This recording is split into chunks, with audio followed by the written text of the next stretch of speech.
बस जी, मोदी 3.0 आने के बाद क्या ये कहें कि प्रधानमंत्री नरेंद्र मोदी एक बार फिर से अंतर्राष्ट्रीय पटल पर भारत की छवि को चमकाने की कोशिश कर रहे हैं, अपनी तरफ से पुरजोर कोशिश कर रहे हैं, या फिर जिस तरह से हमने बॉडी लैंग्वेज देखी यूक्रेन के राष्ट्रपति के साथ वो जिस तरह से मुलाकात करे, कंधे पे हाथ रखना, मिलना, किस तरह से आप इन सब चीजों को देख रहे हैं? देखिए मोनिका जी, वसुधैव कुटुंबकम का नारा देने वाली भारतीय जनता पार्टी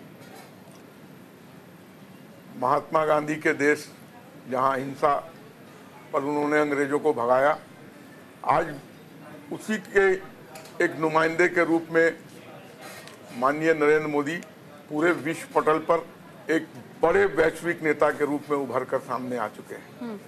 ये बातें अब विश्व के नेता कह रहे हैं। पोलैंड में गए थे, वहां के नेता ने कहा कि ये विश्व के नेता हैं। और जिस तरीके से इसके पहले कुछ दिन पहले वो रशिया गए थे और जिस साफगोई से वो पुतिन से बात किए, वहां भी उन्होंने कहा कि शांति ही इस युद्ध का हल हो सकता है। ये पुतिन के देश में उनकी धरती पर बोल के आए।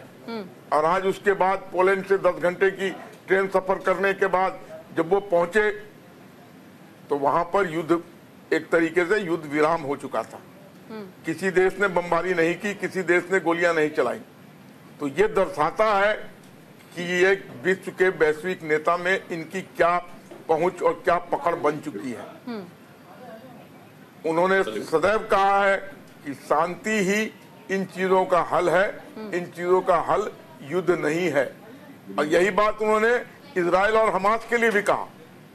और मुझे पूरी उम्मीद है कि इस दौरे के बाद, कुछ दिनों के बाद, जैसा कि अभी राजनीतिक विशेषज्ञ फॉरेन एक्सपर्ट बता रहे थे कि अमेरिका के चुनाव तक हो सकता है ये खिंच जाए, क्योंकि इसमें कुछ चीजें उसके साथ लगी हुई हैं। क्योंकि उसका इंटरेस्ट नाटो पे है और नाटो नेचुरली पुरजोर ढंग से फाइनेंस किया है जेलेंस्की को, तभी वो इतनी देर तक टिके पड़े हुए हैं, नहीं तो वो कब के बर्बाद हो चुके होते। तो मुझे उम्मीद है कि ये जो पहल नरेंद्र मोदी ने किया है, जो हम बार बार कहते हैं कि नरेंद्र मोदी जी भारत के ही लोकप्रिय और सर्वश्रेष्ठ नेता नहीं है, 52% लोगों ने इनको अपनी पहली पसंद बताया है।